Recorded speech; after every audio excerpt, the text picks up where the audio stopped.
Terlebih lagi yang harus dipantau oleh William Saliba adalah pergerakan-pergerakan Erling Haaland ya, yang sangat sulit dibaca ya. Hari ini gue mau bikin satu preview antara Arsenal melawan Manchester City di pertarungan Community Shield. Ini adalah partai persahabatan ya, tapi juga bisa memberikan kesempatan untuk memenangkan trofi pertama. Pep Guardiola ini akan melihat pertandingan ini seperti partai ya, di mana dia itu bisa mengutak-atik formasinya. Begitu. Tapi mungkin Arteta ini melihatnya agak sedikit berbeda. Mungkin dia melihatnya, kalau kita lihat dari musim lalu ya, Arteta itu sedikit agak terpukul ya dengan kekalahannya Arsenal ya, 3-1 di Emirates Stadium dan lalu kalah 4-1 di Etihad. Ya, walaupun Arsenal itu kelihatannya hampir menjuarai liga, ketika dua tim bertemu ini, kelihatannya Arsenal itu masih ada mental block ya, di mana mereka tuh masih memiliki perasaan inferior terhadap Man City.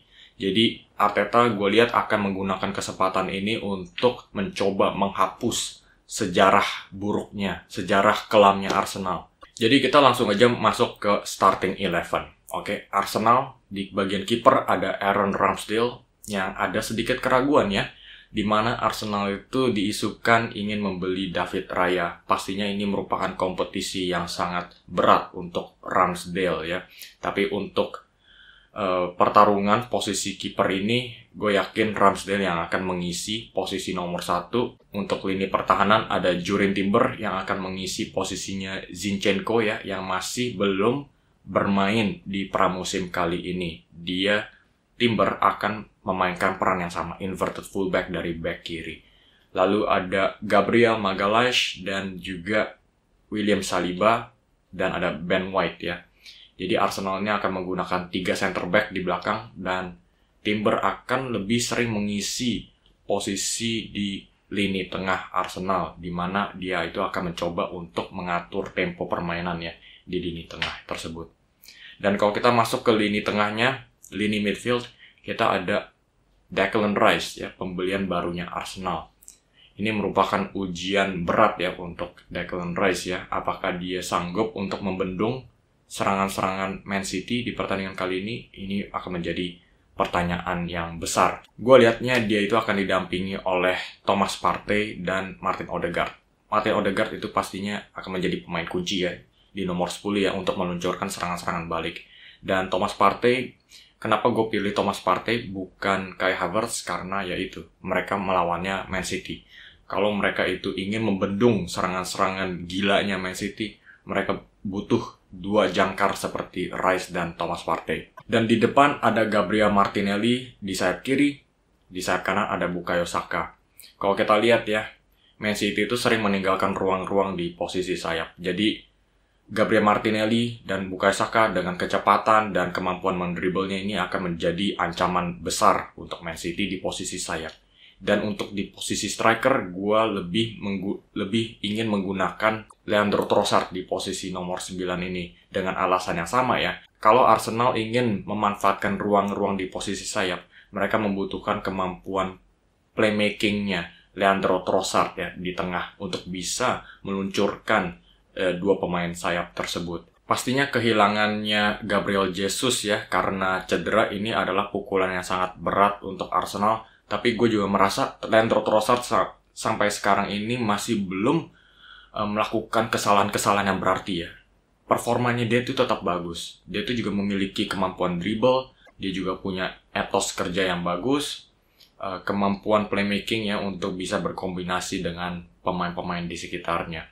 Jadi gue gak begitu mempermasalahkan kehilangannya Jesus. Tapi gue melihat ini adalah sebuah kesempatan bagus ya untuk Trossard. Dan sekarang kita masuk ke starting 11-nya Man City. Di posisi kiper itu ada Ederson. Dan di sayap kiri ada Manuel Akanji yang mungkin akan menggantikan Nathan Ake di posisi back kiri ini.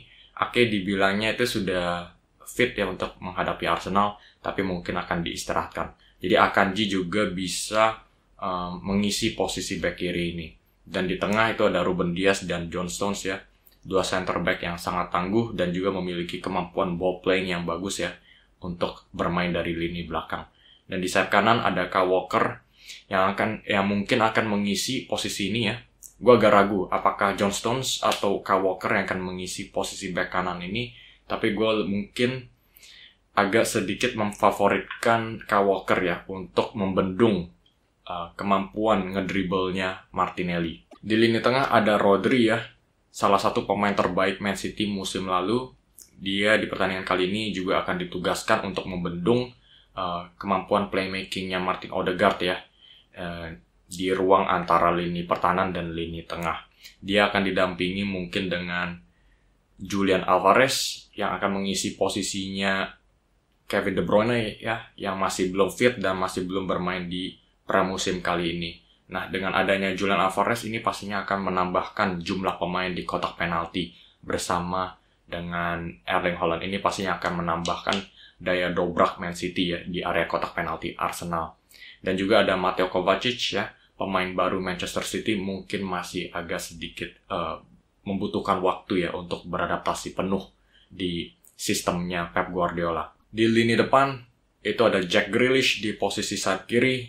Dia itu adalah salah satu pemain yang sudah berkembang pesat ya. Mungkin dia itu adalah pemain dengan perkembangan paling pesat musim lalu bersama City. Dan juga di sayap kanan Riyad Mahrez sudah pindah, mungkin akan diisikan oleh Phil Foden.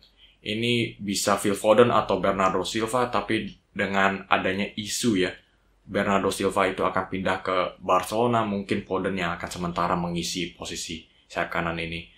Dengan kaki kirinya Foden ya, dia bisa menjadi inside forward ya dari sayap kanan untuk bisa melesatkan shooting dari area sentral. Dan pastinya di depan itu ada pemain legendaris Man City ya, yang sudah memecahkan rekor gol terbanyak dalam satu musim, Erling Haaland. Nah, tugasnya Man City itu dengan adanya Haaland itu sangat simple. Mereka hanya cukup memberikan suplai bola ke depan dan sisanya itu akan diselesaikan oleh Erling Haaland. Itulah jalur ceritanya Man City musim lalu. Dan kelihatannya di pertandingan Community Shield ini mereka akan menjalankan rencana yang sama. Nah, untuk pertarungan kunci ya, kita harus melihat di lini tengah ya. Kita harus melihat filosofinya Mikel Arteta dan Pep Guardiola ini. Mereka memiliki filosofi yang sangat sama ya. Mereka itu ingin mendominasi semua lawannya. Kita bisa lihat ya dengan sifat inverted fullback-nya Pep Guardiola ya. John Stones bisa masuk dari posisi bek kanan, bisa mengisi posisi di lini tengah.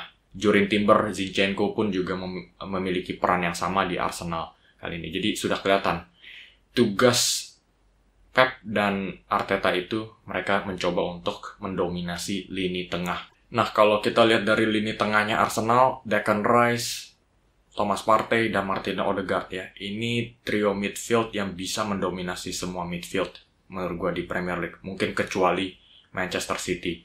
Tapi mungkin dengan keraguan ya di beberapa pemain Man City ya.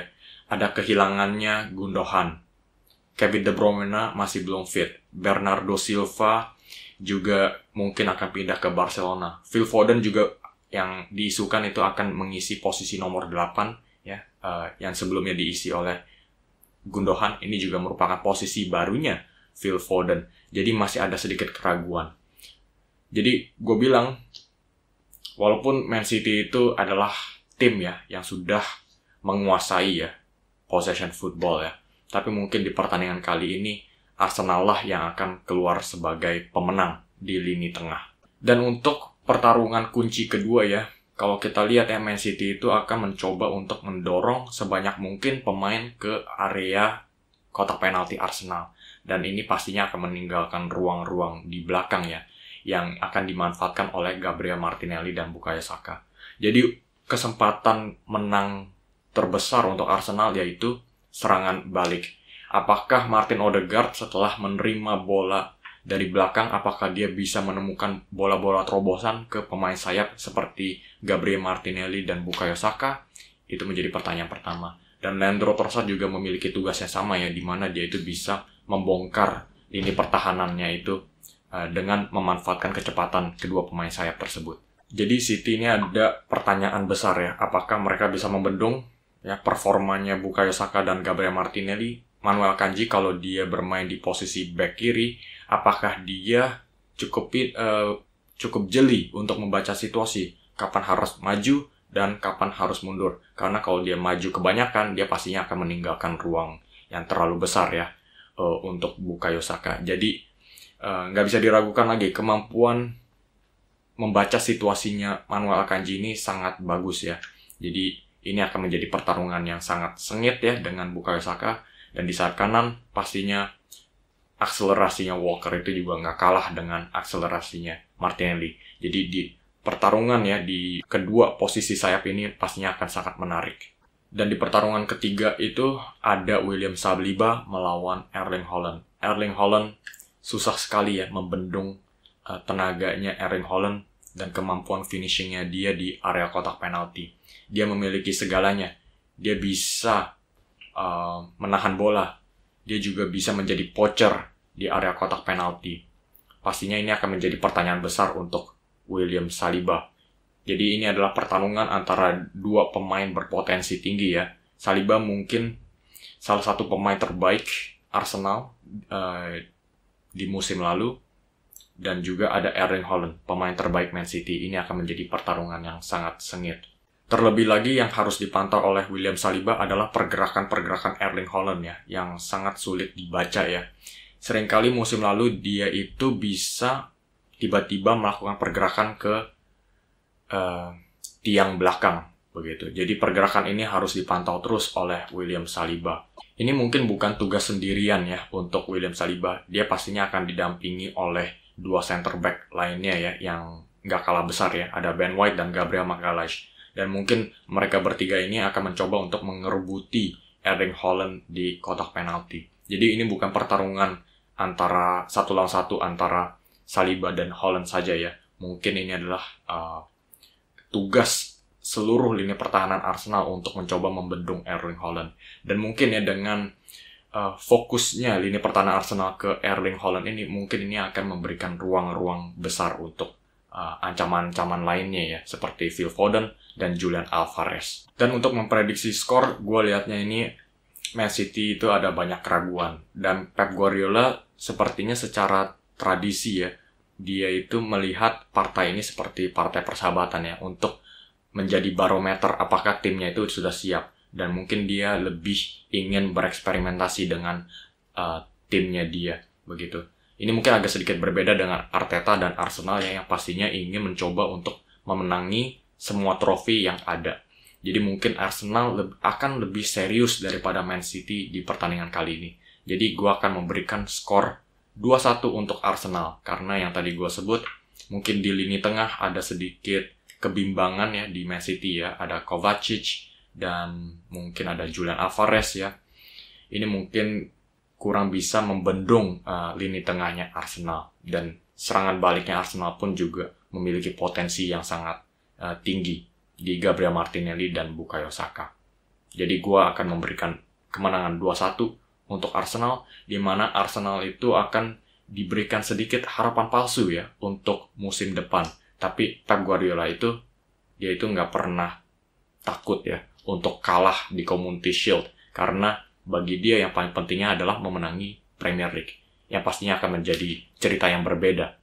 Oke guys, sampai di sini aja video hari ini. Coba kasih komen di bawah apakah kalian setuju dengan analisa gua di video kali ini. Dan juga jangan lupa kasih prediksi skor di bawah. Gue juga sangat penasaran atas pendapat kalian. Dan yang terakhir, jangan lupa kasih like dan subscribe karena ini pastinya akan sangat mendukung channel ini. Oke guys, sampai di sini aja video hari ini. Sampai jumpa di video selanjutnya dan terima kasih sudah menyaksikan.